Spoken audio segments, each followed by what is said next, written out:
민주주의와 자유를 향한 꺼지지 않는 불꽃, 언제나 뜨거운 호남을 만나보는 시간. 안녕하세요. 호남인의 유재광입니다. 혹시 수묵화하면 가슴에 떠오르는 그림 한 점이 있는지 모르겠습니다. 오늘 만날 주인공의 수묵화 작품이 초중고 교과서에 무려 115점이나 실렸다고 합니다. 전통 수묵을 현대적으로 계승 발전해 한국화의 새로운 길을 개척하고 있는 수묵화의 거장. 화면을 통해서 만나보겠습니다.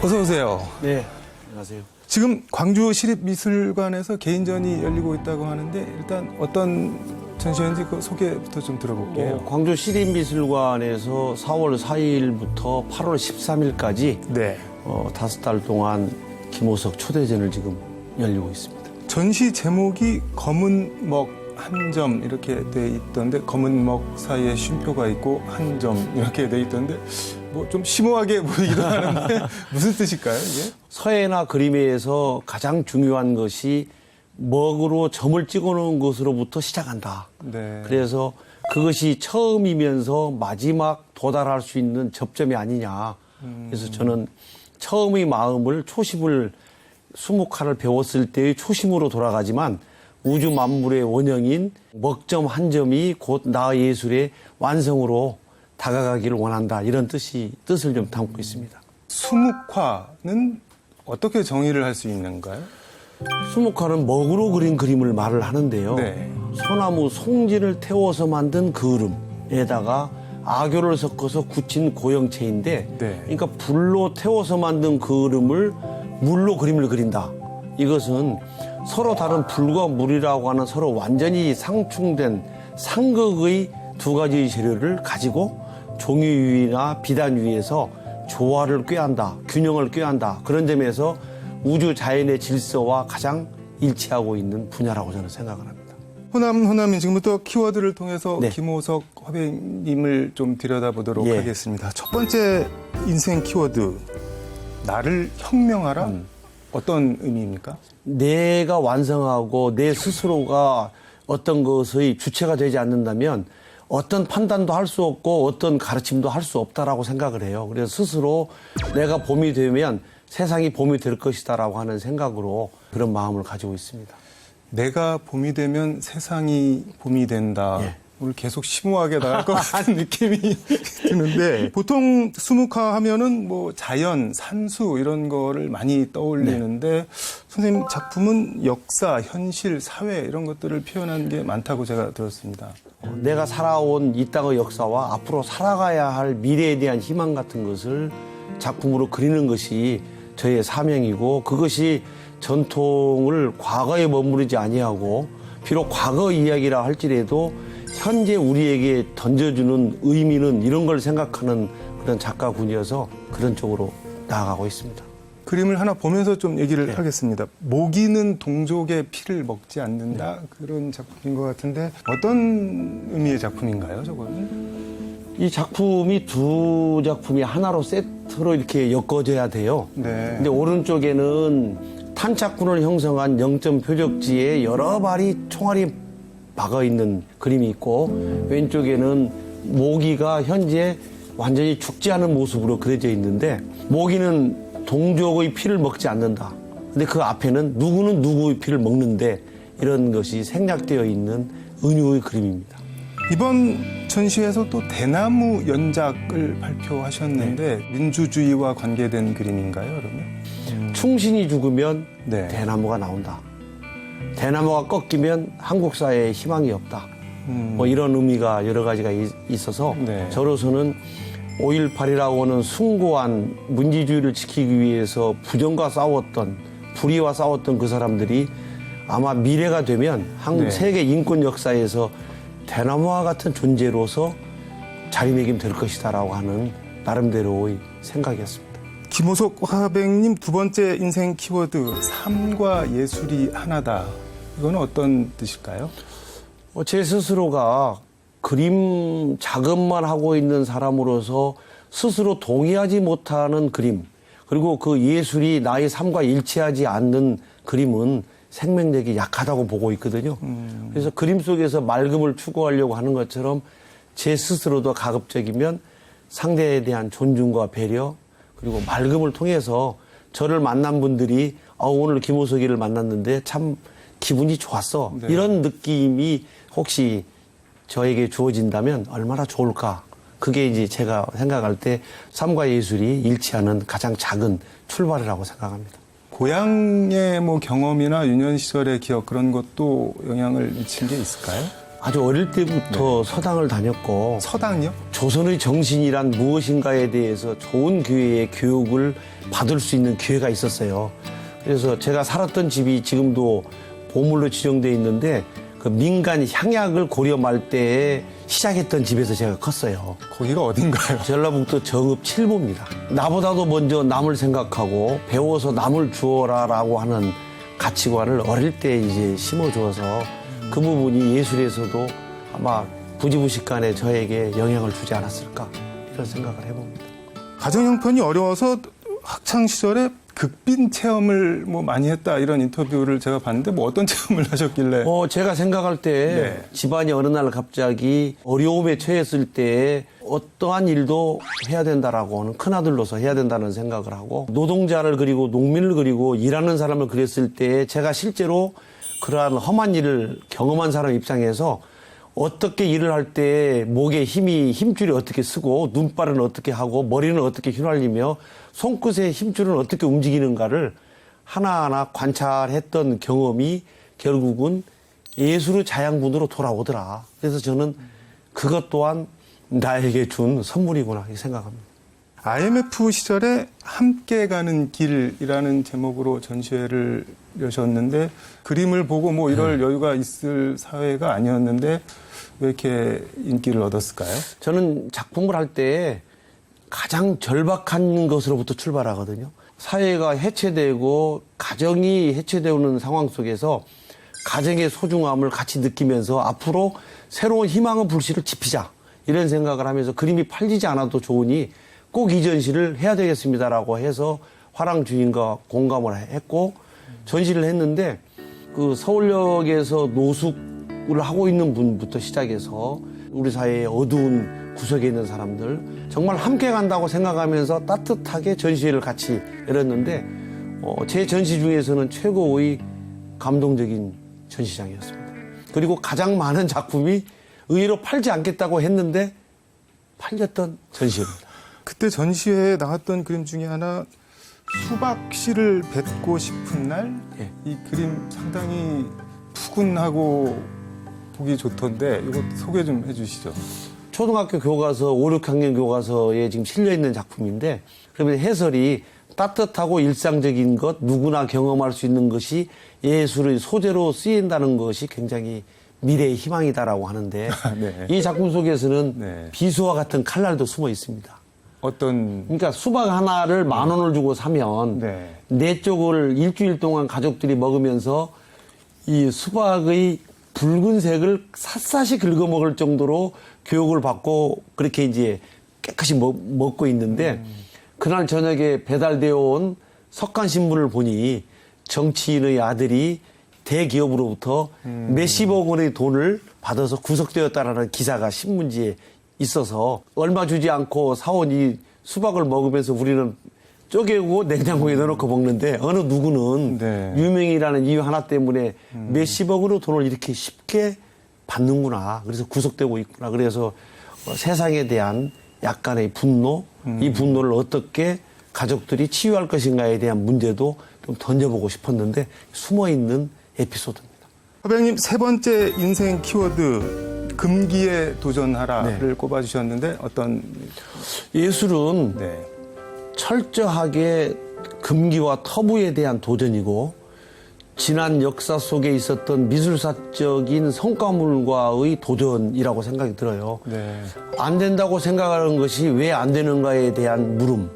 그리고 이것이라고 말했을 때 왜 저것은 안 되는가에 대한 새로운 도전, 끊임없이 현재 있는 것에 대한 되물음, 그리고 금기와 터부라고 생각했던 모든 것들을 과감하게 깨부시는 것, 그것이 곧 제 예술의 고향이고 나아갈 길이라고 생각을 합니다. 금기에 대한 도전 말씀해 주셨는데 1979년 대학교 다니실 때 아파트라는 작품으로 중앙미술대전에서 2등 입상하셨다고 들었는데 아파트와 수묵화 좀 조합이 묘하다는 생각이 드는데 이것도 일종의 금기에 대한 도전인가요?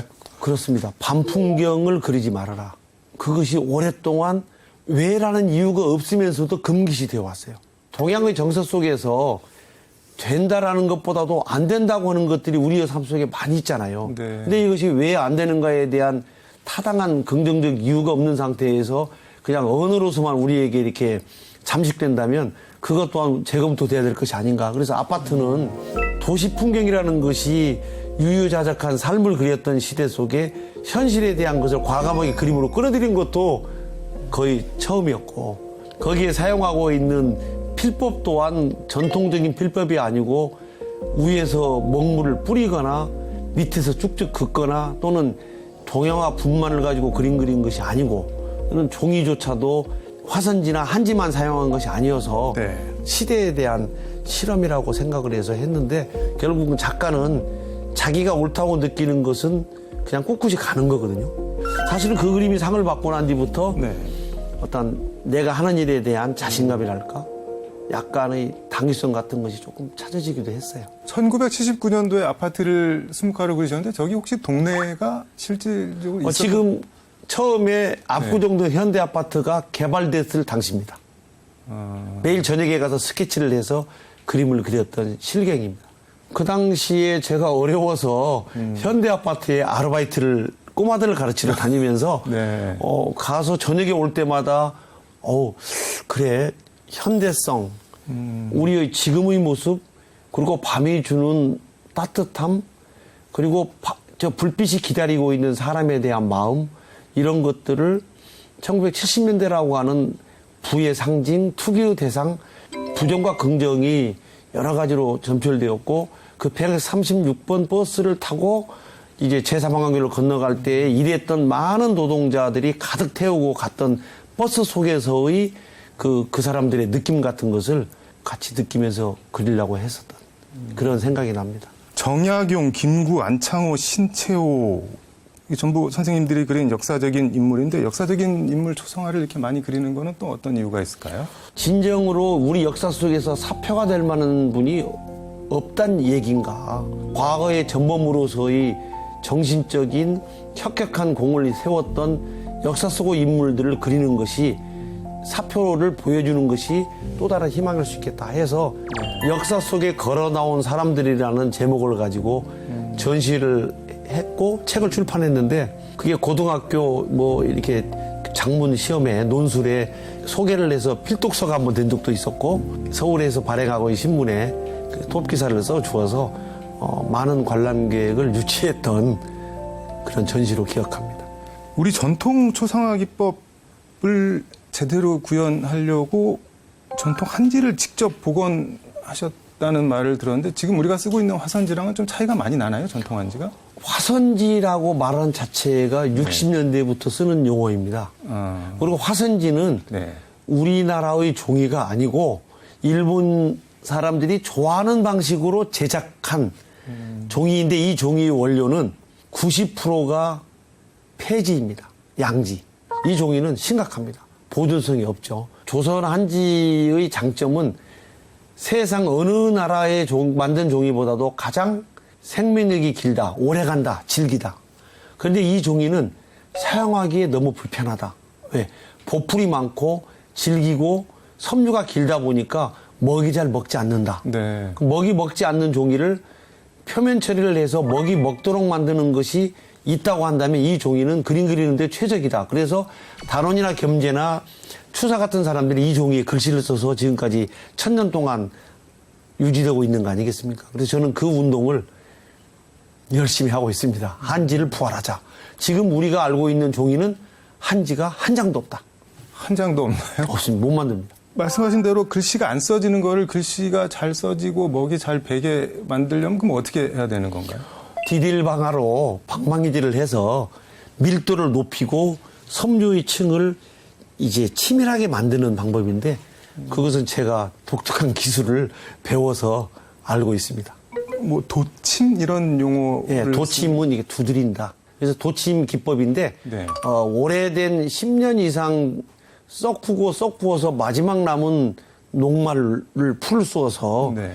끈기가 없도록 만들어서 종이의 표면에 바르고 그것을 무거운 디딜방아로 쿵쿵 찧어서 납작하게 만들어서 찰랑찰랑 쇳소리가 나게 만든 종이에 이제 그렇게 표면 처리한 것 위에 그림을 그리게 되면 제가 그리고 싶은 눈썹, 속눈썹, 쉽게 말하면 땅구멍까지도 번지지 않게 그릴 수가 있는 종이로 바꾸는 거죠.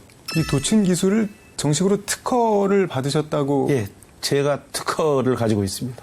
궁금한 게 이걸 어디서 배우신 건가요? 그런데 혼자 제가 터득을- 70년도부터 네. 종이 만드는 공장을 이제 고등학교 다니면서 전주 근처에 종이 만드는 데가 아직까지 있었고 그때 80 먹은 노인으로부터 그렇게 도침하는 기술을 어린 나이에 이제 토요일 날 일요일만 되면 가서 전수를 받고 그리고 실험을 하면서 많은 종이들을 구멍 내고 버리는 가운데 세기는 몇 정도 그다음에 몇 번 정도를 두들겼을 때 습도는 어느 정도 있었을 때 이런 걸 이제 계량화시키는 작업을 한 3, 40년 동안 해오고 지금은 이제 완성을 해서 특허를 냈는데 지금 대통령 훈장 포장을 주고 있는 종이는 제가 재능 기부를 해서 그 종이로 사용하고 있습니다. 인물화 하나 보고 가겠습니다. 조선시대 정승 황희를 그린 작품이라고 들었는데 좀 약간 묘한 느낌이 드는데 좀 어떤 그림인지 좀 말씀을. 88년도에 그린 작품이에요. 네. 한국에서 전시했을 때에는 별로 그렇게 알려지지 않았어요. 그러면서 신문에 몇 군데에 이제 박스 기사로 나오니까 네. 가까운 분들 미술을 전공을 했던 가까운 평론가들이 김하백 축하해. 그런데 어떻게 신문에서 인쇄가 잘못돼가지고 눈이 이렇게 두 개를 핀이 안 맞았어. 그러니까 그래서 제가 하는 말이 네. 왜 눈만 핀이 안 맞고 코는 핀이 맞았을까요? 이제 이렇게 얘기를 했었거든요. 그러니까 저는 바로 그 접점이에요. 과거의 눈과 현재의 눈, 네. 마음의 눈과 또는 마음이 아닌 또 다른 형식의 눈 같은 것이 두 가지가 음과 양이라는 것이 있을 것이다. 만약에 조선시대 초기에 명재상이라는 황희정승이 다시 우리 시대에 다시 태어난다면 그가 바라보고 있는 오늘의 현실은 어떨 것인가를 한번 물어보자. 그런 의미로 그랬던 그림인데 저게 이제 뉴욕에서 전시를 했을 때 뉴욕타임즈에서 동양의 어떤 이 정신주의가 서양의 실용주의를 극복하게 한다라는 제목으로 전시회에 제 그림을 크게 소개하고 나서 많이 알려져 있는 작품인데요. 궁극적으로 다다르고자 하는 곳이 뭐 어떤 곳인가요? 이 그림을 통하여 너와 내가 함께 즐거운 세상을 행복하게 살고 고통과 혹시 어려움이 있으면 너의 고통을 나에게 좀 주어서 네. 같이 나누게 되면 고통이 적어질 것이라는 생각이 들어서 그림을 통해서 가장 맑고 지고지순의 어떤 진리, 원리 속에 들어간다면 좋겠다. 그러기 위해서는 혹시 욕심 같지만 그림을 통해서 나를 수련할 수 있다면 어떤 군자 또는 성인의 경지까지 가는 것이 꿈이다.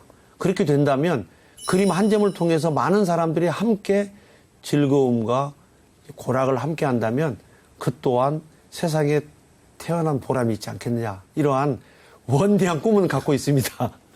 앞으로 계획 마지막 마무리 말씀으로 듣도록 하겠습니다. 사실은 계획이 없고요. 그것도 무계획의 계획으로 다. 왜냐하면 저는 그림을 그릴 때 네. 내가 그리고 싶은 대상을 그리지는 않습니다. 우연치 않게 걸어갔을 때 대상이 나에게 말해주고 어이 김호석 이것 좀 그려줘. 이런 모습도 당신은 모르지. 그래 당신은 지금까지 인간의 눈으로 봤기 때문에 몰라. 즉자적 관점만이 아니야 라고 하는 대자적 관점으로서 사물을 보고 어떤 미물의 관점에서 사고하고 하는 것이 왜 미물이 생명력이 이렇게 오래되었을까? 왜 미물은 우리에게 혐오 대상일까라는 인간이 만들어 놓은 하나의 굴레, 나의 습관, 나의 좋지 못한 하나의 터부가 아닐까라는 생각이 들어서 네. 대상이 말하고자 하는 이야기가 무엇인가를 보고 그림을 그리고 싶어요. 그래서 저는 사실은 그림을 그리고 싶어서 그린 것보다도 대상이 저희 머리카락을 끌어당기고 눈길을 잡아당겼을 때 스스로 붓이 움직이는 것, 그걸 찾는 게 저의 일이라는 생각이 들었습니다. 조금 어떻게 보면 무의미한 이야기 같지만 저는 그렇게 그림을 그렸을 때 때에 따라서 희망이 없고 가장 가파른 독재가 시작되거나 군사정권이 시작되었을 때 그래 이분들의 목소리를 그리는 것이 나의 일이야. 그래서 저녁내동 잠을 자지 않고 붓으로서 싸우면서 그리는 그림들이 때에 따라서 그 목소리라는 생각이 들었는데 제가 조금 이렇게 뭐 우둔하고 머리도 돋지 못하고 그냥 손재주만 있는 사람으로서 그렇게 생각하고 살고 있습니다. 내 붓이 그려야 할 대상을 찾아가는 게 아니라 내가 그려야 할 대상이 내 붓을 찾아온다, 그런 말씀이신 건가요? 대상이 규정하고 그려달라고 하는 대로 붓을 스스로 움직이면 좀 춤을 추지 않을까. 그 춤을 추는 대로 나의 의도는 무의미가 되면서 그냥 화면이 장악되어 간다. 왜냐하면 흰 화면 속에 점 하나를 찍는 것은 점이 검은색이야라고 말하는 것이 아니고 이 점이 움직이게 되면서 화면을 장악해 나가고 있거든요. 그러니까 수학에서 말했을 때 점 하나는 위치만 있을 뿐 방향감도 없는데 점이 2개 찍어지면 선이 만들어지고 점이 3개 찍어지면 하나의 평면이 만들어지지 않겠어요, 판이. 이 수학에서 말하고 있는 이 하나와 3가지의 뿐이 없어요. 근데 이것을 가지고 대상에게 이제 의미와 무의미를 왔다 갔다 하면서 우리에게 가장 절실한 이야기는 무엇인가를 객관성 있고 보편적 있는 것으로 꺼내내야 되니까 그것들이 요구하는 것, 네가 그려달라고 요구하는 것이 무엇인가를 간취하는 것이 작가의 눈이 아니냐. 그것이 개성이고 그것이 살아있다고 한다면 생명력을 오랫동안 지속시키지 않을까. 그래서 그림을 여러 사람이 좋아하게 된다면 그 또한 화가로서의 어떤 경지에 같이 도달해서 사람과 즐거움을 느끼지 않을까. 뭐 이렇게 무식하지만 이렇게 생각을 합니다.